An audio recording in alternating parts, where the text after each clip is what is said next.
When Mansuba arrived in St. Louis last year, it was the final stop on his flight from Bhutan that began more than a decade earlier. It was a kind of very hard life. A life spent mostly in a refugee camp in Nepal, where he lived with his parents and siblings. They belonged to an ethnic minority that was politically persecuted in Bhutan. Now his family has resettled in the United States, all except his parents. They are currently in a transition center in Nepal's capital, Kathmandu. They were scheduled to leave for the United States on October 8th, but because money for their travel is mostly funded by the U.S. government, those funds are not available while the government is closed. This is creating some kind of psychological effect on them, and this time they are saying that if this time the flight is cancelled, we won't be coming to America. This is not healthy for our country. It's not healthy for our reputation around the world.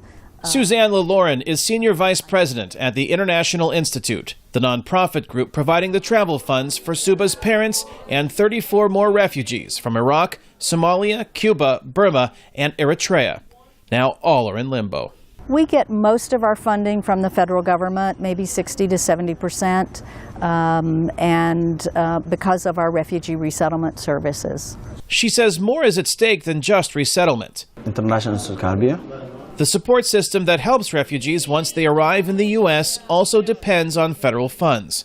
Everything from rent, utilities, and food to staffing the International Institute is at risk as the shutdown continues. Mansuba says for his parents, time is of the essence.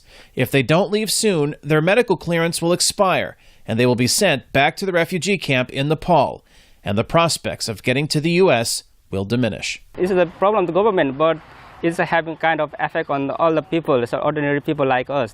Yay!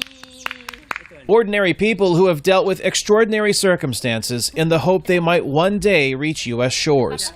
For Suba's parents, it's a prospect so close, but because of the gridlock, now further away. Kane, Farabaugh, VOA News, St. Louis, Missouri.